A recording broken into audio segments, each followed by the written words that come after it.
Bem-vindos a mais um vídeo no nosso canal do YouTube. E hoje nós vamos falar de direito empresarial e direito tributário.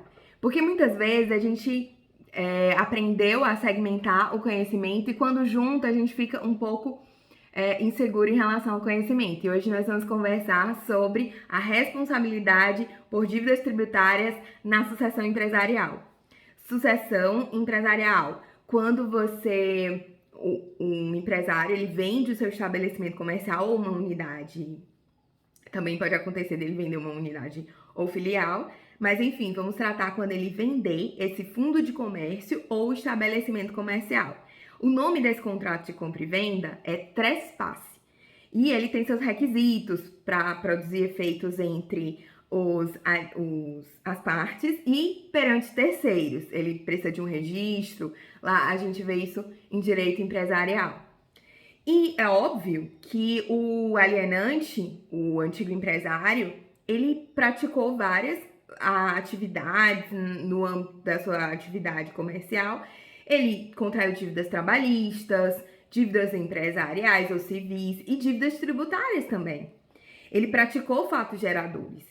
E hoje nós vamos conversar sobre a responsabilidade por essas dívidas tributárias, cujo fato gerador foi praticado pelo alienante. Óbvio, as dívidas não prescritas.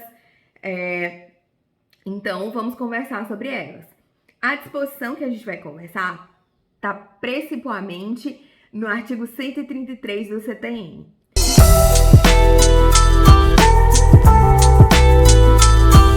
O artigo 133 do CTN dispõe da seguinte maneira: a pessoa natural ou jurídica de direito privado que adquirir de outra, por qualquer título, fundo de comércio ou estabelecimento comercial, industrial ou profissional e continuar a respectiva exploração sob a mesma ou outra razão social ou sob firma ou nome individual, responde pelos tributos relativos ao fundo ou estabelecimento adquirido devidos até a data do ato.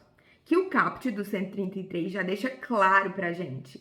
Ele deixa claro que essa compra e venda, esse contrato de trespasse, que vendeu, que trocou a titularidade do fundo de comércio ou estabelecimento comercial, ele precisa, para que tenha a responsabilidade do adquirente, do novo titular daquele fundo de comércio, pelos fatos geradores anteriores, é preciso que ele continue a atividade. Se ele comprou o estabelecimento comercial só para encerrar a atividade, a gente pode perceber aqui que se ele comprou só para encerrar a atividade, não vai ter responsabilidade nenhuma pelos tributos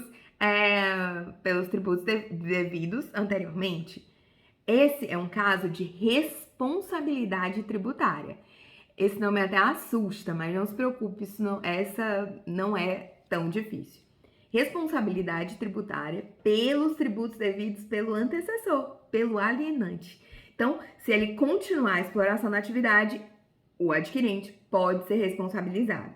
E aí, como que ele pode ser responsabilizado? A gente vai ver nos incisos desse artigo 133. Mas outra questão também importante é que essa responsabilidade é pelos fatos geradores devidos até a transferência de titularidade, né? Até a data do ato, até o trespasse, certo? Porque antes do trespasse, não há que se falar depois do trespasse, os fatos geradores são praticados por essa empresa, ainda que pela mesma razão social ou outra, ela é praticada pelo adquirente que já está na titularidade. Então, a responsabilidade se fala dos fatos geradores até a data da transferência da sucessão, certo? Da sucessão empresarial, até a data da transferência de titularidade. Tranquilo? Então, vamos seguindo para falar agora da forma como essa responsabilidade acontece. Se é integral, se é subsidiária, como é isso?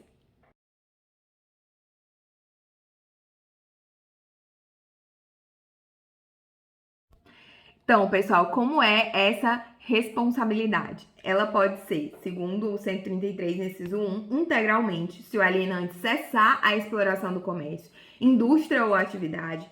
Inciso 2, subsidiariamente com o alienante, se este prosseguir na exploração ou iniciar dentro de 6 meses, a contar da data da alienação, nova atividade no mesmo ou em outro ramo de comércio, indústria ou profissão. Então, se ele cessar essa atividade ou iniciar uma nova atividade empresarial dentro de 6 meses, respeitando essa quarentena de 6 meses, existe uma consequência.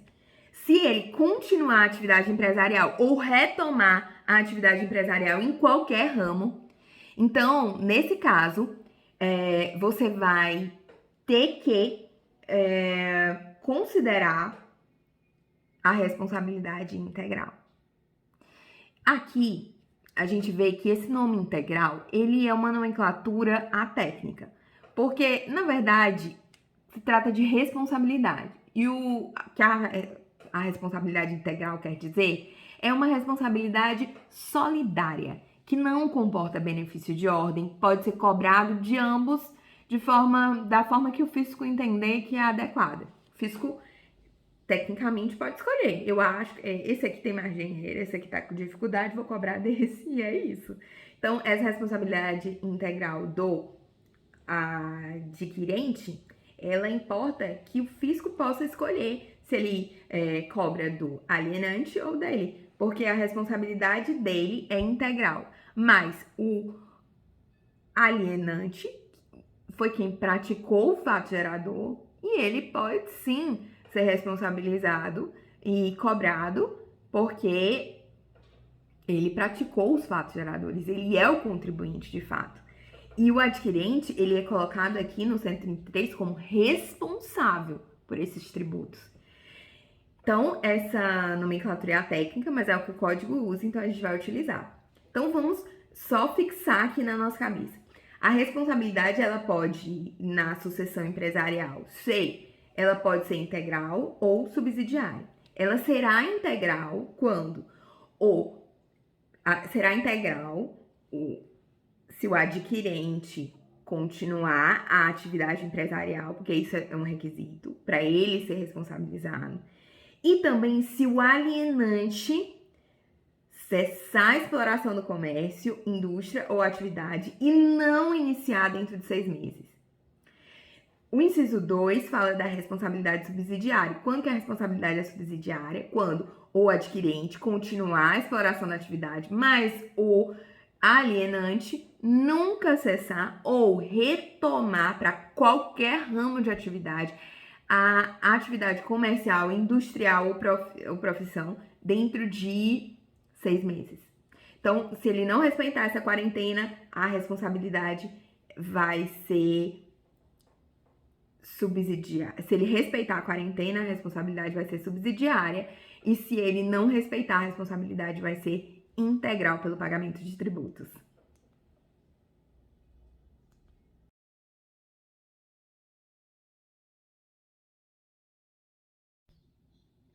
Então, pessoal, vamos à leitura dos parágrafos do artigo 133, para a gente entender a exceção e depois a exceção na exceção. Mas calma, vai dar certo, senta, respira e vai dar certo. Artigo 133, parágrafo 1º. O disposto no caput desse artigo não se aplica na hipótese de alienação judicial.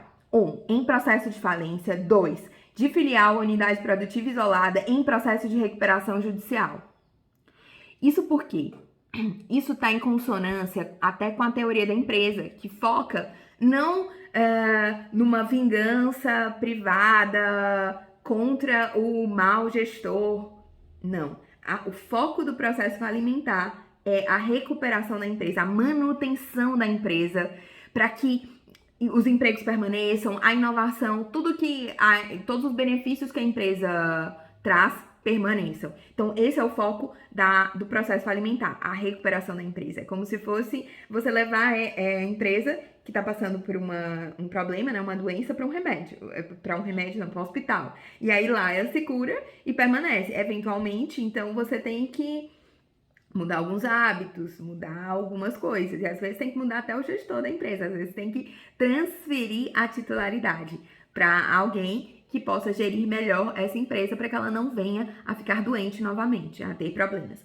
Então, com base nisso, há essas previsões, tanto na lei de falências quanto aqui no 133, parágrafo 1º do CTN. Previsão de quê? De que não há responsabilidade tributária. E também você vai ver na lei de falência que não há responsabilidade por outras dívidas também na sucessão empresarial, em processo falimentar ou em recuperação judicial. Não há responsabilidade, não há sucessão nas dívidas tributárias. Então, o alienante praticou os fatos geradores e continua responsável por eles. O adquirente não vai ser responsável tributário nesse caso. Então, vamos, só para confirmar, vamos ler aqui na lei de falências, que é a lei 11.101. E essa lei, ela diz no artigo 60, que se refere à recuperação judicial, que se o plano de recuperação judicial aprovado envolver a alienação judicial de filiais ou unidades produtivas isoladas do devedor, o juiz ordenará sua realização, observado o disposto no artigo 142 dessa lei. Parágrafo único.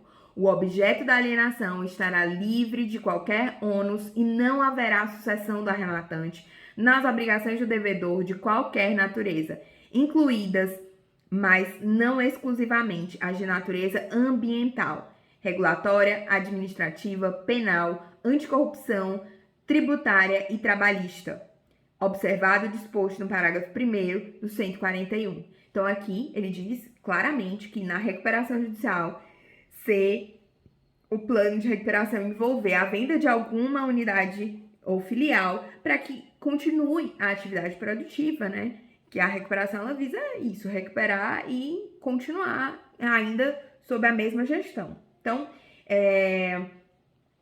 se precisar vender, vende e tá livre e desembaraçada, livre de dívidas de natureza ambiental. E olha só que as dívidas ambientais, elas são próprio terreno, ela acompanha a coisa. Mas se tiver uma fazenda que seja empresa agrícola, essa sucessão empresarial, essa venda de unidade produtiva, ela vai estar livre de dívida de natureza ambiental. Essa natureza regulatória, de natureza administrativa, penal, lei anticorrupção, que prevê algumas sanções para a pessoa jurídica, tributária, que a gente viu aqui no 133, parágrafo 1º, e trabalhista. Então, ela sai livre de todas essas dívidas. E no artigo 141 da Lei de Falências, a Lei 11.101, ele também diz que na alienação, e o inciso 2, né? Eu vou ler só o inciso 2, que é o que nos interessa. Na alienação conjunta ou separada de ativos, inclusive da empresa ou de suas filiais, promovida sobre qualquer das modalidades de que trata o 142, inciso 2. O objeto da alienação estará livre de qualquer ônus e não haverá sucessão do arrematante nas obrigações do devedor, inclusive as de natureza tributária. Você vê que dá um destaque aqui, né?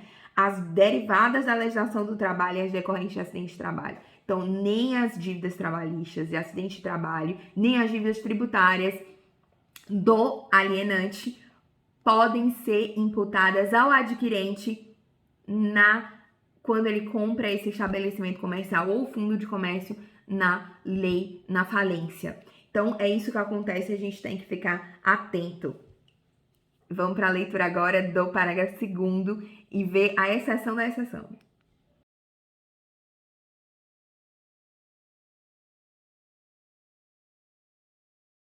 Então, pessoal, o parágrafo 2º do artigo 133, seguindo, ele fala aqui: não se aplica o disposto no parágrafo 1º desse artigo quando o adquirente for 1. Sócio da sociedade falida ou em recuperação judicial, ou sociedade controlada pelo devedor falido ou em recuperação judicial. 2. Parente em linha reta ou colateral até o 4º, repete comigo, 4º grau, consanguíneo ou afim do devedor falido ou em recuperação judicial e de qualquer de seus sócios, ou, inciso 3, identificado como agente do falido ou do devedor em recuperação judicial com o objetivo de fraudar a sucessão tributária. Então você veja que a lei ela colocou uma exceção, a responsabilidade tributária do adquirente não existe quando ele compra esse fundo de comércio ou estabelecimento comercial na falência ou recuperação judicial. Porém, isso não é verdade quando a pessoa que compra na falência, esse adquirente na falência, é parente, consanguíneo afim até o 4º grau, é sócio da sociedade falida ou em recuperação judicial, ou é óbvio, né, nas circunstâncias em que há objetivo de fraude, é um laranja, alguma coisa desse tipo. E aí faz todo o sentido essa exceção à responsabilidade não ser aplicada, né, para que isso não seja uma fraude tributária. Então, essa exceção, em regra, no processo alimentar, o adquirente não é responsabilizado. Porém, ele pode ser responsabilizado se ele tiver uma ligação familiar ou societária e também se tiver o objetivo de fraude. Tranquilo? Então, é uma exceção da exceção na responsabilidade tributária. O parágrafo 3º também ele diz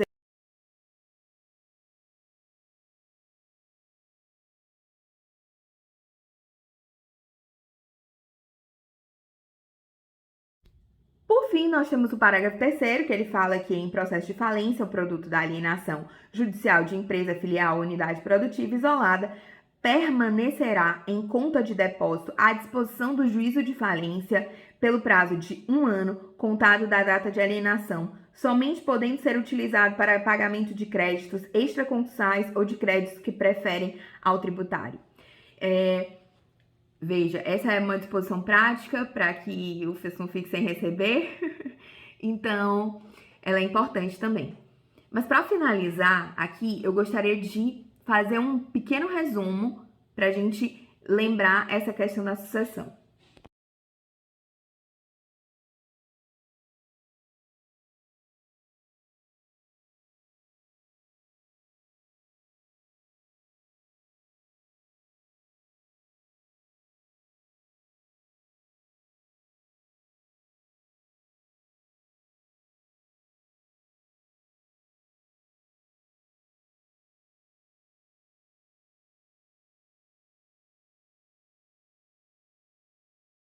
Então vamos ao resumo. Meus amigos, o que acontece? A gente está falando aqui de responsabilidade tributária do adquirente pelas dívidas, pelos fatos geradores praticados pelo alienante até a data da transferência. A gente está falando da responsabilidade tributária na sucessão empresarial.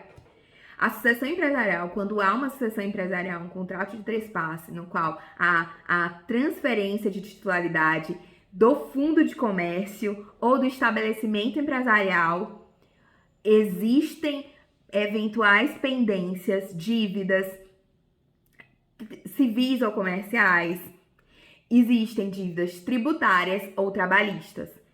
Você vê que no Código Civil, ele disciplina no artigo 1146, salvo engano, a responsabilidade pelas dívidas civis e empresariais, que fala se elas tiveram contabilizadas, não contabilizadas, o prazo de 1 ano. Essa questão é para dívidas civis ou empresariais. Não tem nada a ver com o nosso tema de hoje.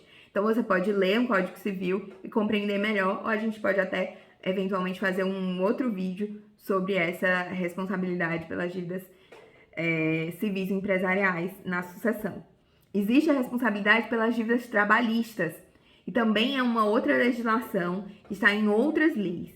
E existe a responsabilidade que a gente está tratando aqui, principalmente no artigo 133 do CTN, que é a responsabilidade pelas dívidas tributárias na sucessão empresarial. Então, houve uma transferência de titularidade do fundo de comércio ou estabelecimento comercial e a lei tributária, a lei geral, o Código Tributário Nacional, no artigo 133, estabeleceu uma responsabilidade tributária para alguém que não praticou o fato gerador. E quem é essa pessoa? O adquirente.